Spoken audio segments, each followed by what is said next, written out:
Hello students, कैसे हैं आप लोग।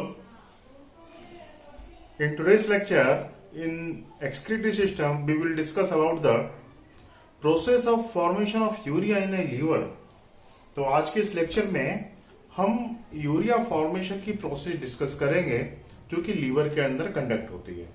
ठीक है, यूरिया फॉर्मेशन की ये जो प्रोसेस होती है, इस प्रोसेस को हम ऑर्निथिन साइकिल के नाम से जानते हैं या इसे हम क्रेब्स हैंसलिट साइकिल के नाम से जानते हैं। तो इस साइकिल में कौन कौन से इवेंट्स होते हैं वो हम डिस्कस करेंगे और इस साइकिल का क्या एक्सट्रैक्ट निकल के आता है, जिन पे हमारी नीट एग्जामिनेशन में क्वेश्चन तैयार होते हैं, उनके ऊपर भी हम इस पर डिस्कस करेंगे। तो ऑर्निथिन साइकिल हमारी नीट की जो बुक है, हमारे एनसीईआरटी की जो बुक्स है 11वीं की, उसमें मेंशन नहीं की हुई है, पर कॉम्पिटिटिव एग्जाम्स में इस साइकिल में से काफी क्वेश्चंस पूछे गए हैं, तो इसे हम डिस्कस कर रहे हैं। बड़ी सिंपल साइकिल है, आपको अच्छा लगेगा साइकिल देखने में। जनरली क्या होता है, स्टूडेंट्स के अंदर एक फोबिया होता है साइकिल को लेकर बायोलॉजी में, कि जैसे बायोलॉजी में उन्हें थ्योरी पढ़ने में अच्छा लगता है और जैसे साइकिल आया उनका मूड ऑफ हो जाता है कि अब क्या फालतू की चीज आ गई।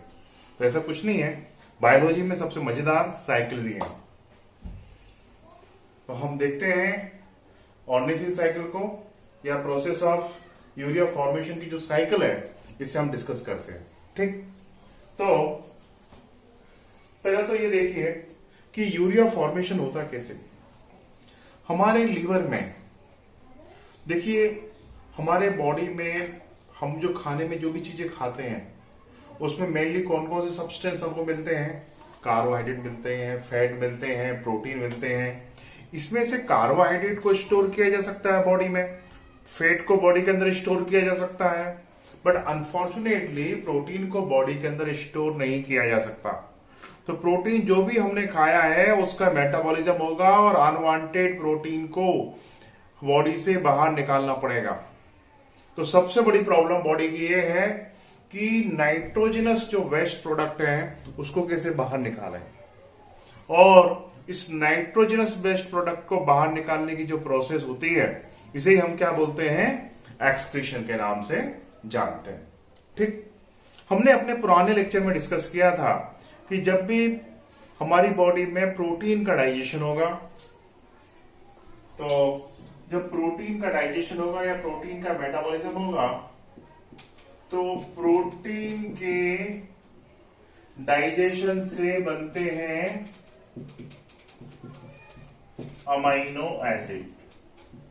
अब प्रोटीन तो लार्ज कंपाउंड है, उनका तो एब्जॉर्प्शन पॉसिबल नहीं है। तो फिर हमारी बॉडी में किसका एब्जॉर्प्शन होता है, हमारी बॉडी में इंटेस्टाइन में अमाइनो एसिड्स का एब्जॉर्प्शन होता है। ठीक है, अब इसके बाद होना यह है कि बॉडी में ये जो अमाइनो एसिड्स हैं कई तरह की मेटाबॉलिक प्रोसेस के अंदर पार्टिसिपेट करते हैं। तो ढेर सारी जो मेटाबॉलिक प्रोसेस होंगी उनमें ये पार्टिसिपेट करेंगे, और इसमें से जो भी अनवांटेड अमाइनो एसिड्स हैं,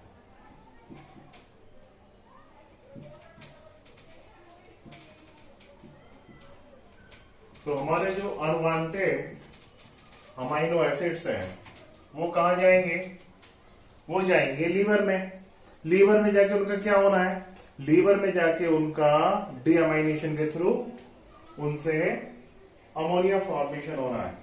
तो जब ये लीवर में जाएंगे तो लीवर में अनवांटेड अमाइनो एसिड्स का क्या होता है, डीअमाइनेशन होता है, और डीअमाइनेशन से किसका फॉर्मेशन हो गया, अमोनिया का फॉर्मेशन हो गया। ठीक है, अमोनिया के एक्वस सॉल्यूशन में क्या आएगा, एक्वस सॉल्यूशन में अमोनियम आयन हो जाएगा। तो ये जो अमोनिया बना है, इट्स अ वेरी टॉक्सिक, ये बहुत ज्यादा टॉक्सिक होता है। और प्रॉब्लम एनिमल की ये है कि एक्वेटिक एनिमल में तो कोई प्रॉब्लम नहीं है, कंटिन्यू उनकी बॉडी के अंदर से वाटर करंट पास आउट हो रहा है गिल के थ्रू, गिल के अंदर से, तो वे क्या करते हैं कि इस अमोनिया को इजीली एक्सक्रीट कर देते हैं।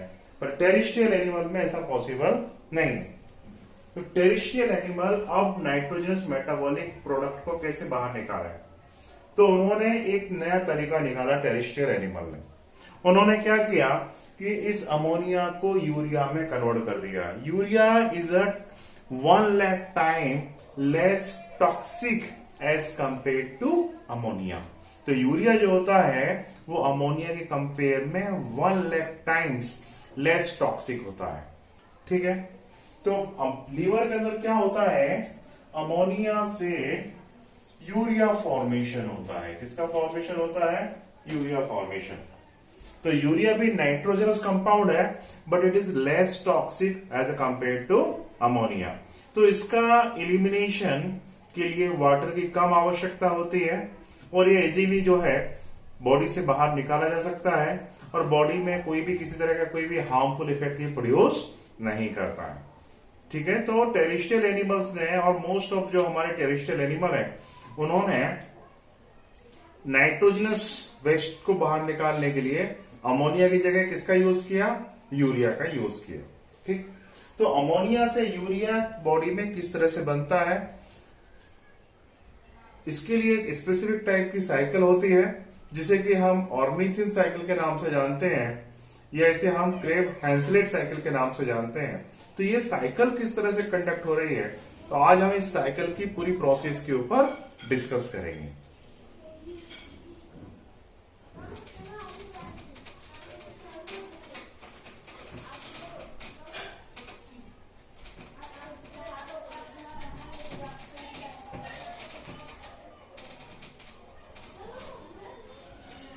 अब देखिए, पहले तो मैं आपको एक सिंपल केमिकल रिएक्शन के थ्रू समझा देता हूं कि कैसे अमोनिया से यूरिया फॉर्मेशन होता है। जैसे ये हमारा अमोनिया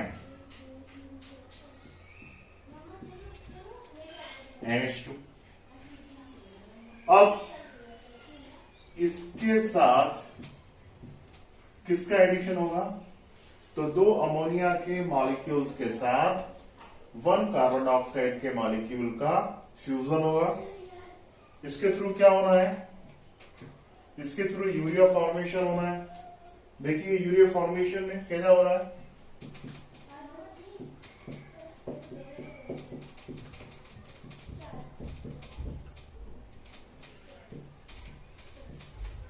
तो ये हमारा यूरिया है और इसके साथ इस प्रोसेस में वाटर का फॉर्मेशन होता है।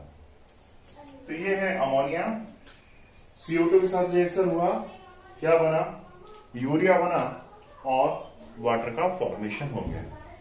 तो इसमें जो साइकिल है ये एक्चुअली कहां हो रहा है, this process occur inside the liver, ये लीवर के अंदर हो रही है और इसके लिए जो साइकिल लगती है ये इसको हम बोलते हैं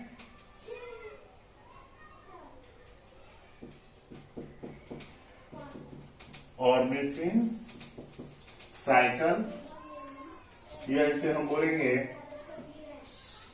यूरिया साइकिल, या इसको हम बोलेंगे क्रेब करके एक बहुत फेमस ब्रिटेन के डॉक्टर थे, एक इनके स्टूडेंट थे हैंसलिट।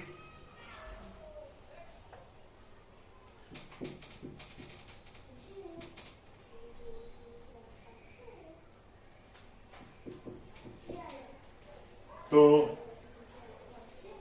क्रेब और हैंसलिट ने इसको डिस्कवर किया था, इसलिए इसको क्रेब हैंसलिट साइकिल के नाम से भी जानते हैं।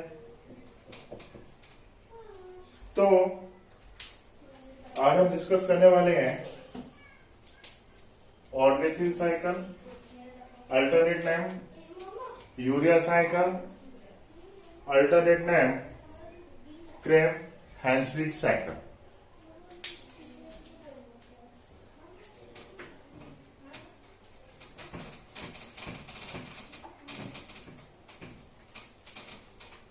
अभी साइकिल कहां होगी, ये होगी हमारे लीवर के अंदर। तो इसका जो साइट है कहां हो रही है साइकिल,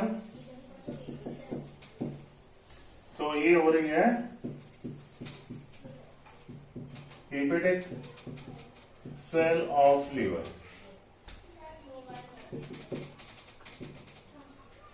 इसकी साइट कहां है, it is occur in the hepatic cell of liver. यहां पर यूरिया के एक मॉलिक्यूल के फॉर्मेशन के लिए 3 एटीपी कंज्यूम होते हैं, ठीक है। तो for the synthesis of 1 urea molecule 3 ATP are consumed. For formation of 1 urea molecule,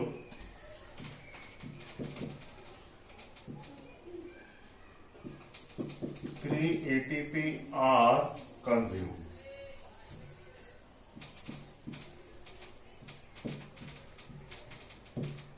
तो यूरिया के एक मॉलिक्यूल के फॉर्मेशन के लिए कितने एटीपी का कंजप्शन हो रहा है?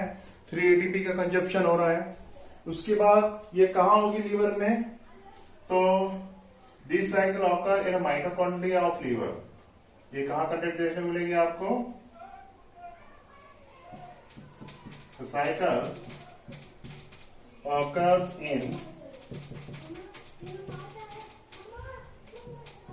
Mitochondria of liver. तो ये साइकिल जो होती है ये माइटोकॉन्ड्रिया के अंदर कंडक्ट होती है। This cycle discovered by Krebs and Henseleit, इसलिए इसको क्या नाम रखा हमने? Krebs Henseleit cycle.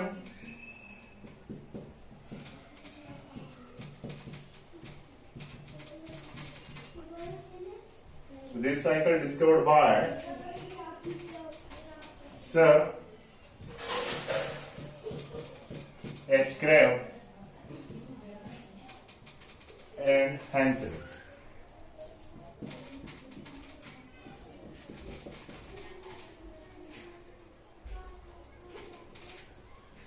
In 1932। तो ये साइकिल क्रेब और हेंसलेट ने डिस्कवर की थी। एक कब डिस्कवर की थी? This cycle discover in 1932। Date कोई आवश्यकता नहीं है। यहां पर ये जो साइकिल कंडक्ट होती है, this cycle conduct in 5 step.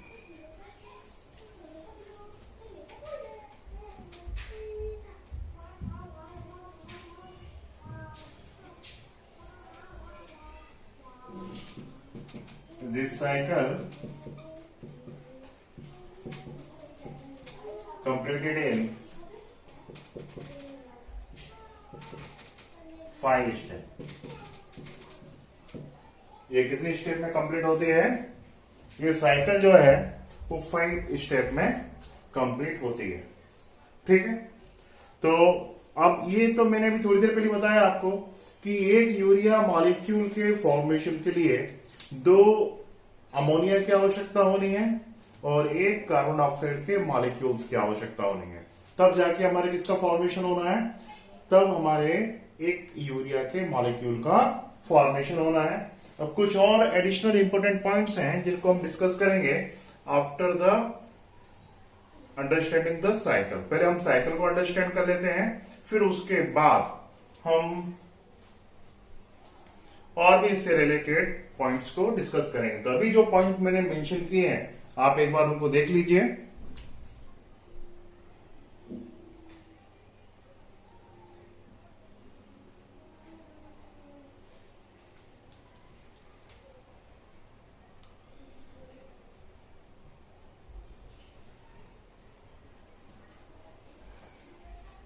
ये हो गया, ठीक। अब हम साइकिल को देखते हैं।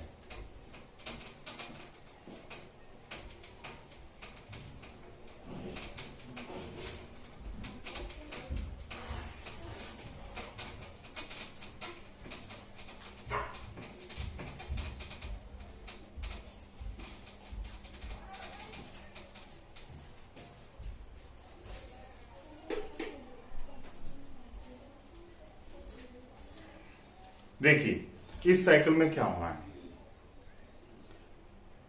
इस साइकिल में यूरिया के एक मॉलिक्यूल के फॉर्मेशन के लिए कितने एटीपी का कंजप्शन होना है? इसमें 3 एटीपी का कंजप्शन होना, ठीक है।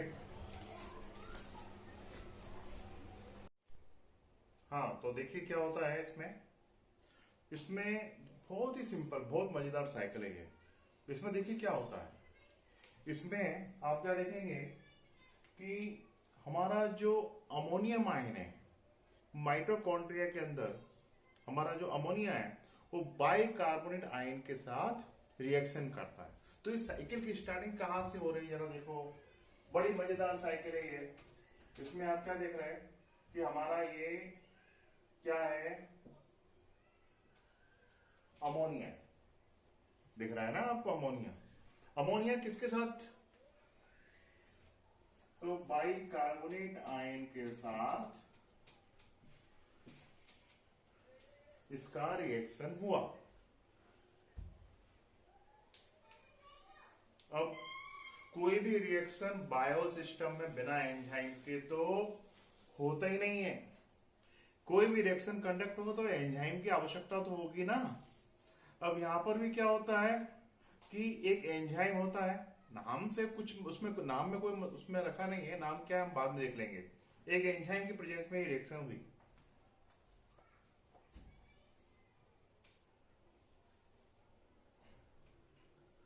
अब एक एंजाइम की प्रेजेंस में ये रिएक्शन हुई और यहां पर प्रोडक्ट कौन सा बन रहा है, यहां पर प्रोडक्ट बन रहा है हमारा कार्बोमाइल फास्फेट।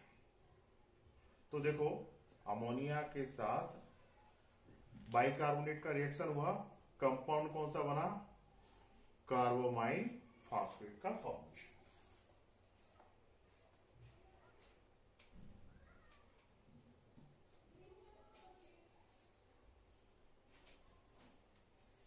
यहां पे जो कंपाउंड बनेगा वो बनेगा हमारा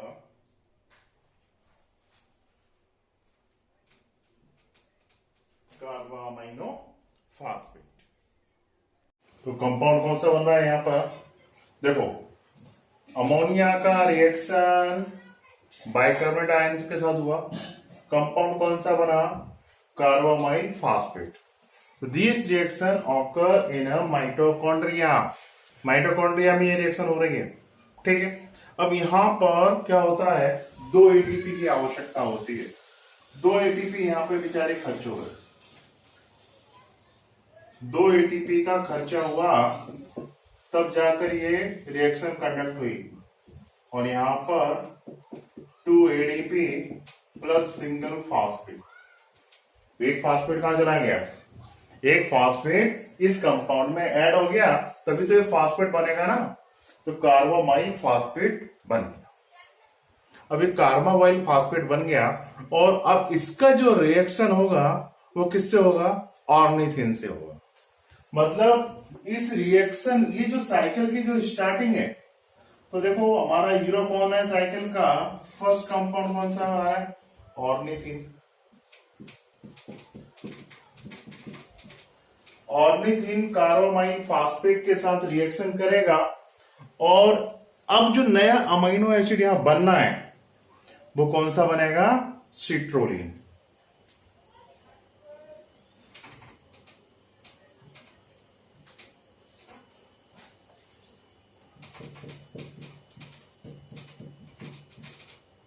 तो नया जो कंपाउंड बना वो कौन सा बन गया, सिट्रोलिन बन गया। सिट्रोलिन तैयार हो गया। अब सिट्रोलिन जो होता है यहां पर फिर एटीपी की आवश्यकता होती है और एटीपी से एनर्जी लेकर सिट्रोलिन कन्वर्ट टू अर्जिनिनो सक्सिनेट। किसमें कन्वर्ट हो जाएगा, अर्जिनिनो सक्सिनेट में कन्वर्ट हो जाएगा। तो अर्जिनिन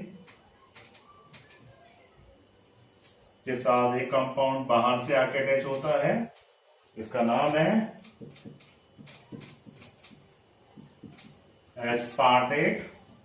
ये बाहर से आके अटैच हो गया और कंपाउंड कौन सा बन गया, अर्जिनिनो सक्सिनेट। कौन सा कंपाउंड बन गया, अर्जिनिनो सक्सिनेट कंपाउंड बन गया। अब इसके बाद क्या होना है, अर्जिनो सक्सिनेट कंपाउंड का ब्रेकडाउन होना है। अब अर्जिनो सक्सिनेट कंपाउंड का ब्रेकडाउन होना है तो देखो अब जो कंपाउंड बनता है वो कंपाउंड बनता है आर्जिनिन।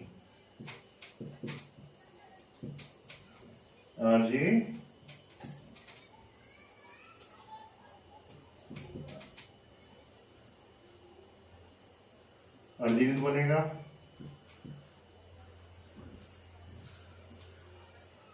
और यहां पर फ्यूमरेट जो है, एक अमाइनो एसिड होता है फ्यूमरेट, वो यहां पे अलग हो जाएगा।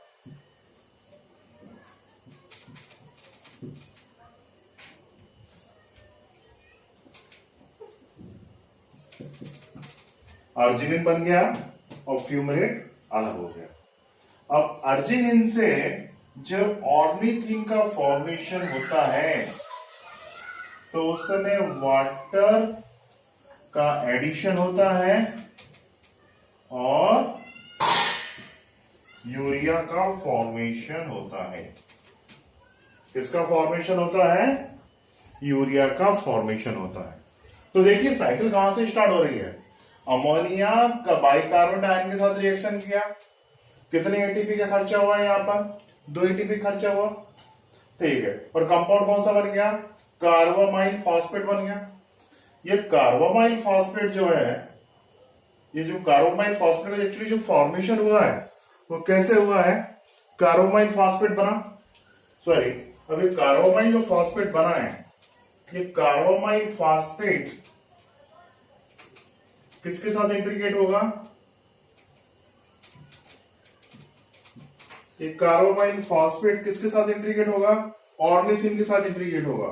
कार्बामाइल फॉस्फेट ऑर्निथिन के साथ इंटीग्रेट होगा तो कंपाउंड कौन सा बनाएगा? ये सिट्रोलिन बनाएगा। सिट्रोलिन जो है, यहां पर भी एटीपी खर्चा होता है। यहां पर एक एटीपी से एक एएमपी का फॉर्मेशन होता है। तो सिट्रोलिन से क्या बनेगा? अर्जिनोसक्सिनेट। अर्जिनोसक्सिनेट से क्या बनेगा? अर्जिनाइन। और अर्जिनाइन से वापस ऑर्निथिन का फॉर्मेशन होगा। तो जब अर्जिनाइन से ऑर्निथिन का फॉर्मेशन होगा उस समय यूरिया यहां पर फॉर्मेशन होगा।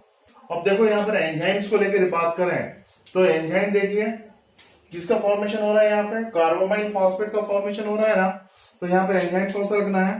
कार्बामाइल फॉस्फेट सिंथेसिस।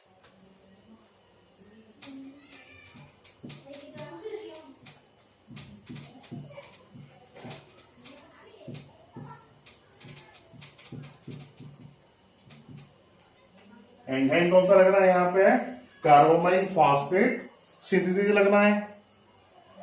यहां पे ऑर्निथिन में ये कंपाउंड को ऐड किया जा रहा है ना।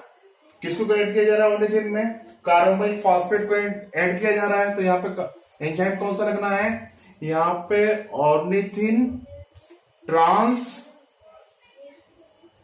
कार्बोक्सिलेज एंजाइम यहां पे लगेगा। क्योंकि एक्चुअली यहां पे हो क्या रहा है, अब जरा डायग्राम जरा ध्यान से देखिए। ऑर्निथिन है और ऑर्निथिन में कौन सा कंपाउंड ऐड हो रहा है? ऑर्निथिन में कंपाउंड हमारा ऐड हो रहा है कौन सा? कार्बामाइल फॉस्फेटेज। तो हमारा कंपाउंड कौन सा हो जाएगा? सिंपल है,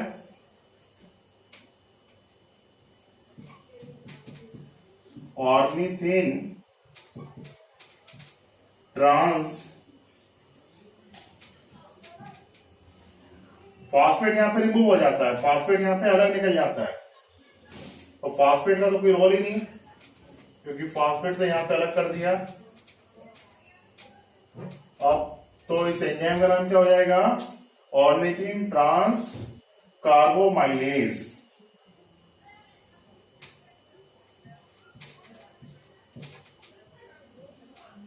तो ऑर्निथिन ट्रांस कार्बोमाइलेज ये हमारा एंजाइम हो जाएगा। ठीक, अब इसके बाद कंपाउंड कौन सा बना?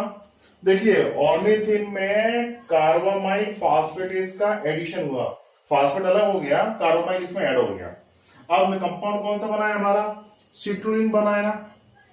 अब सिट्रुलिन किस में कन्वर्ट हो रहा है? अर्जिनिन सक्सिनेट में कन्वर्ट हो रहा है। बाहर से एक अमीनो एसिड आके यहाँ पे ऐड हो रहा है, कौन सा? एस्पार्टेट। तो यहाँ पर जो एंजाइम है उसको हम क्या बोलेंगे? यहाँ पे जो एंजाइम लगेगा उसको हम बोलेंगे अर्जिनो सक्सिनेट सिंथेटेज।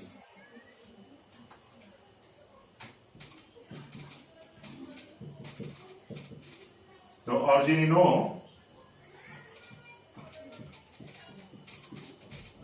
सक्सिनेट सिंथेटाइज। तो अर्जिनो सक्सिनेट सिंथेटाइज एंजाइम यहां पे लगना है।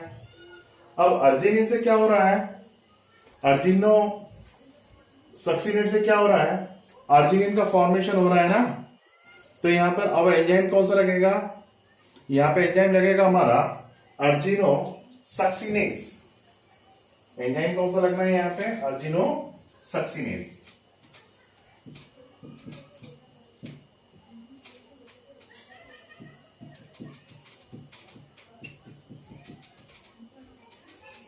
एंजाइम लग रहा है यहां पे अर्जिनो सक्सिनेस। अब सबसे महत्वपूर्ण एंजाइम जो कई बार एग्जाम में पूछा गया है वो कौन सा, अर्जिनिन से ऑर्निथिन फॉर्मेशन में कौन सा एंजाइम लगता है, कौन सा, अर्जिनिनेज। ये एंजाइम बड़ा महत्वपूर्ण एंजाइम है और कई बार एक डिफरेंट डिफरेंट एग्जाम में इसको पूछा गया है। तो अर्जिनेज एंजाइम है जो यहां पे लगता है।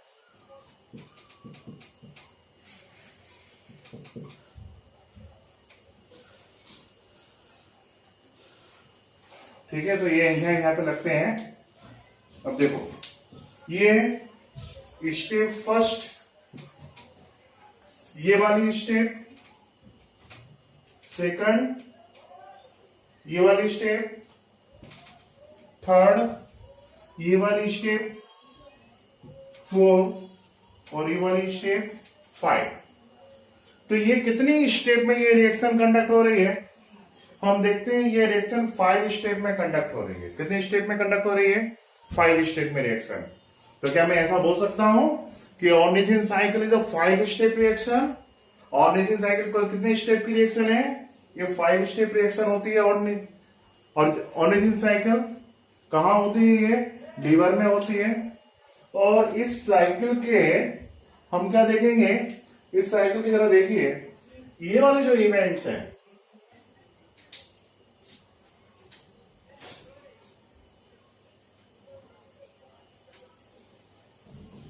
ये इवेंट कहां कंडक्ट होते हैं, ये इवेंट कंडक्ट होते हैं माइटोकॉन्ड्रिया के अंदर। कहां कंडक्ट होंगे ये इवेंट्स, माइटोकॉन्ड्रिया के अंदर। और रिमेनिंग इवेंट जो है ये साइटोप्लाज्म ऑफ लीवर सेल के अंदर कंडक्ट होते हैं। या साइटोप्लाज्म ऑफ हीपेटिक सेल्स जो होता है उसमें बाकी की स्टेप कंडक्ट होती हैं। तो this is a ornithine cycle, या यूरिया फॉर्मेशन की साइकिल है। तो इसमें आप देखिए कितने एटीपी खर्च हुए, 2 यहां पर और 1 यहां पर, 3 एटीपी का खर्चा होता है इसमें। 5 स्टेप की रिएक्शन है ये। इसमें यूरिया का बनता है जब अर्जिनिन से ऑर्निथिन का फॉर्मेशन होता है, उस समय यूरिया फॉर्मेशन होता है। यदि जेनेटिकली मान लीजिए अर्जिनिन एंजाइम नहीं है तो यूरिया फॉर्मेशन होगा क्या, यूरिया फॉर्मेशन नहीं होगा। तो यूरिया किस स्टेज में लिबरेट होता है, यूरिया 5th स्टेज में लिबरेट होता है। ठीक है, इस साइकिल की 5th स्टेज में आप क्या देखेंगे कि जब अर्जिनिन से ऑर्निथिन का फॉर्मेशन होगा उस समय यूरिया लिबरेट होता है। यूरिया लिबरेट होने के बाद क्या हो रहा है कि ऑर्निथिन कहां एंटर हो रहा है, माइटोकॉन्ड्रिया के अंदर एंटर हो रहा है। तो ये इस तरह से बड़ी सिंपल साइकिल है, इसमें कोई कंफ्यूजन नहीं होना चाहिए। तो ये साइकिल आप एक बार देख लीजिए। अब इसके बाद अब हम बात करेंगे नेक्स्ट लेक्चर में एक्सक्रीशन इन डिफरेंट एनिमल्स। तो ये थैंक यू, आज के लेक्चर में इतना सफिशिएंट। ये साइकिल थोड़ी टफ है, हमारे एनसीईआरटी में नहीं है, समझ में भी नहीं आती है, तो कोई बहुत ज्यादा प्रॉब्लम नहीं है क्योंकि ये आउट ऑफ एनसीईआरटी है। आपको केवल जो इसके पहले मैंने जो इंपॉर्टेंट पॉइंट बताए regarding with the ornithine cycles, केवल वही आपको आने चाहिए। इतना नहीं आता है तो no any issue. Thank you students.